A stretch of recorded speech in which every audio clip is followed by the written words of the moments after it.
Hi guys, good morning. Today is July 21. So interviewin natin yung mga office mate ko dito. Kung ano mga dahilan kung bakit di na-approve yung mga client nila para maiba naman yung sistema natin dito sa video natin for today's video. So yun, unahin na natin si Alyssa. Eto.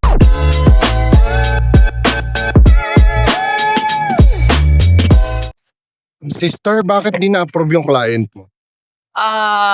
Duplicate decline, oo. Bakit? Bakit duplicate?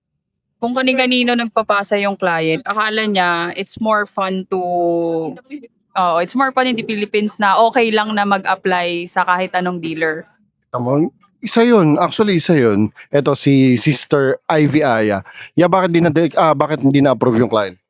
CMAP, Bakit? ang daming credit card na hindi nabayaran, matatlo. So, ano nangyari? Decline. Diba? So, isa pa. Daddy Richard, bakit na-decline yung client mo? Overaging. 67, gusto niya pa maging principal borrower. Tapos? Ayun, na-decline. Ligwak, system. Di na nga pinrasis eh. So, Sabi yun. pa lang. Magtanong pa tayo na iba. Lakad tayo dito. Wait lang.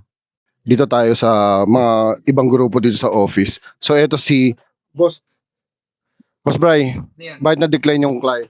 Yung client ko maraming loan. Sobrang daming loan kaya na-decline. Walang pera.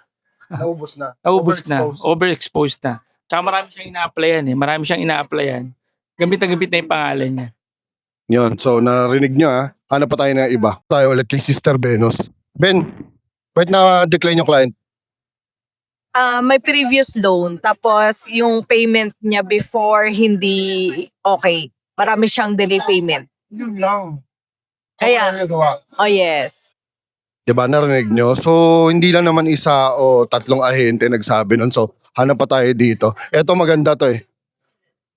Sister, bakit na-decline yung client mo? Ano na? Bakit na-decline yung client? Ang pangit ng app. Bakit pangit? Walang pera sa bank. So, akala nila pag may nilang pera sa bangko ma-approve. Oo.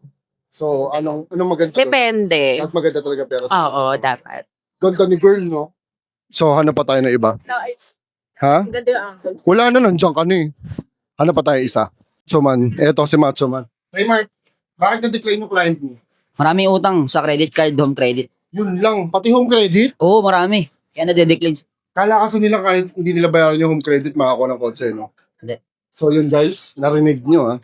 So isa na lang ito. Ito malakas to si Kabansa, maraming benta to eh. Bakit na-decline yung client mo? Kulang yung salary. Ha? Kulang yung salary. Bakit? Insufficient. Bakit? Ano yung pakinukuha? Kunyari, kumukuha ng Montero, tapos sa sahod lang, 40,000. Yun. Kaya hindi pwede yun. So yun guys, narinig nyo naman no.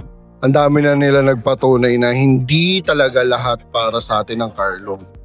So case to case basis yun. So yun, if ever na may mga question kayo regarding sa car loan, gagawa ulit tayo ng mga bagong topic natin dito sa YouTube. If ever na may mga question kayo, please like and follow na rin si Tito Darren dito sa TikTok, sa Facebook, saka sa Instagram at marami pang iba. So yun guys, magandang araw, magandang buhay.